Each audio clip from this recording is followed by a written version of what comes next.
सन 1912 में हुई एक ऐसी घटना जिससे पूरी दुनिया में हलचल मच गई। टाइटैनिक, जिसे दुनिया का सबसे बड़ा और सबसे लग्जरियस जहाज कहा जाता था, और लोगों का कहना था ये अनसिंकेबल है, यानी कि खुद भगवान भी इस जहाज को नहीं डुबा सकते। अपनी पहली यात्रा में ये जहाज डूब गया। ऑफिशियल रिपोर्ट में आया कि टाइटैनिक आइसबर्ग से टकराने की वजह से समुद्र में डूब गया, लेकिन एक्सपर्ट्स का आज भी यही मानना है कि इतना बड़ा जहाज सिर्फ आइसबर्ग से टकराने की वजह से समुद्र में नहीं डूब सकता। और सबसे हैरानी की बात तो यह है कि आइसबर्ग के वार्निंग सिग्नल्स टाइटैनिक को पहले ही मिल चुके थे, तो उन सिग्नल्स को इग्नोर क्यों किया गया? ये सिर्फ एक एक्सीडेंट था या फिर कुछ और?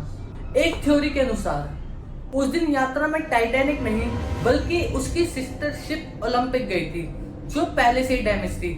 इंश्योरेंस का फ्रॉड करने की वजह से ओलंपिक को भेजा गया टाइटैनिक बनाकर, ताकि वो डूब जाए और इंश्योरेंस का पैसा मिल जाए। क्या आपको पता है इस यात्रा में कुछ रिचेस्ट लोग भी शामिल थे जिन्होंने लास्ट मोमेंट पर अपना टिकट कैंसिल करा लिया, क्योंकि क्या पता उन्हें पहले से ही पता हो कि ये शिप डूबने वाली है। क्या आपको पता है टाइटैनिक एक श्रापित जहाज था।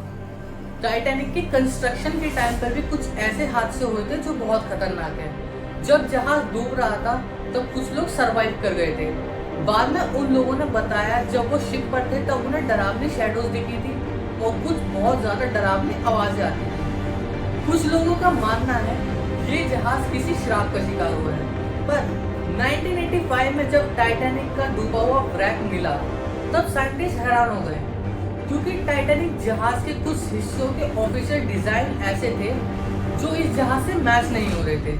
तब कुछ लोगों ने बड़े सवाल उठाए, क्या ये जो जहाज डूबा है ये टाइटैनिक ही है या कोई और जहाज है? टाइटैनिक एक ऐसा रहस्य है जो आज तक अनसुलझा है, लेकिन हमारे सामने अभी तक सिर्फ 3 बात आई है: आइसबर्ग, इंश्योरेंस फ्रॉड या फिर कोई श्राप। इन तीनों में से कौन सा वो सच है जिसने टाइटैनिक को डुबा दिया? आपको क्या लगता है, ऑफिशियल रिपोर्ट्स में सही लिखा है कि टाइटैनिक एक आइसबर्ग से टकराने की वजह से डूबा है, या फिर इसके पीछे कोई और रहस्य है? अपने विचार को कमेंट्स में बताएं और वीडियो पसंद आए तो वीडियो को लाइक करें।